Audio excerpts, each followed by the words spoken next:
Recently, I have been confused by this idea of having balance in life. I feel like everywhere I turn to, people are talking about living a balanced life. And how do you achieve this balance? They say meditate, go for a walk, read books, watch movies. The reason it is so confusing is because at the same time, people are telling you to go hard, to stop at nothing, and achieve all your goals. Always keep going. There is no tomorrow. No, you don't work hard enough, motherfucker. How can we not be confused by it?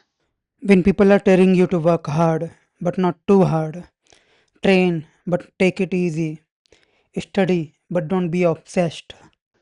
Recently, I have been running 10 kilometers every day to improve my fitness.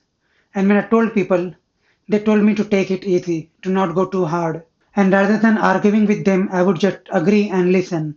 But at the same time, I was feeling like I was doing something wrong by not having balance in life. But who decided that balance is always a good thing? This was my life, right? So you can't possibly become better than me because you're not spending the time on it that I do. Even if you want to spend the time on it, you can't. Most of us believe that to live a better life, we have to relax, go on dates, have fun, and if someone is working hard, then he must be miserable.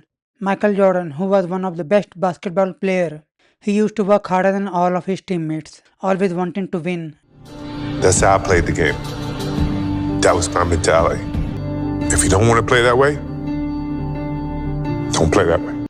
Because of how intense he was during his NBA career, people would assume that his life must be miserable.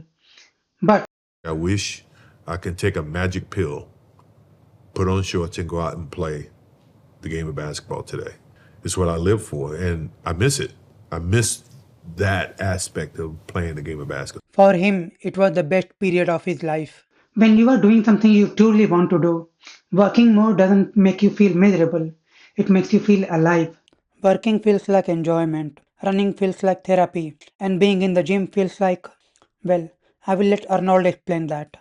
I'm like getting the feeling of coming in the gym. I'm getting the feeling of coming at home. I'm getting the feeling of coming backstage when I pump up, when I pose out in front of 5,000 people. I get the same feeling. So I'm coming day and night. Isn't that amazing?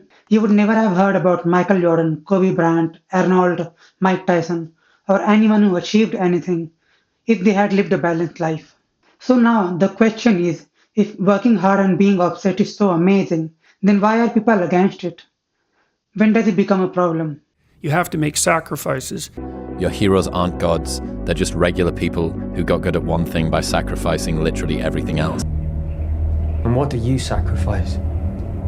Working hard and being obsessed comes with a narrative that you have to make sacrifices, which is true because by doing one thing, you are saying no to everything else.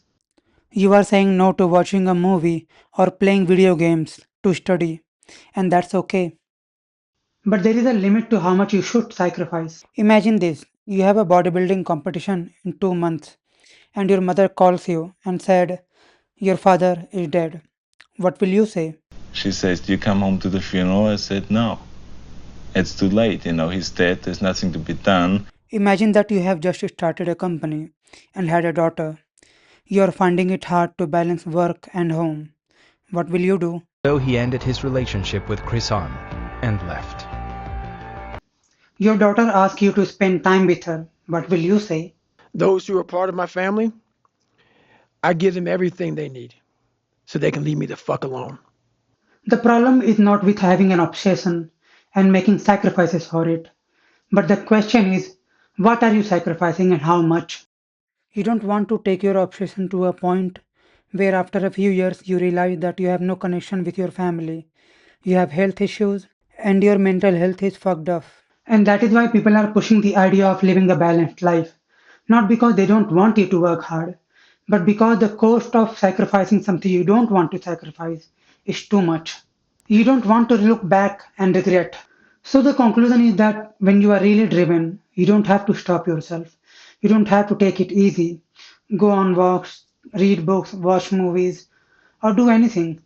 In fact, doing those things will make you feel restless.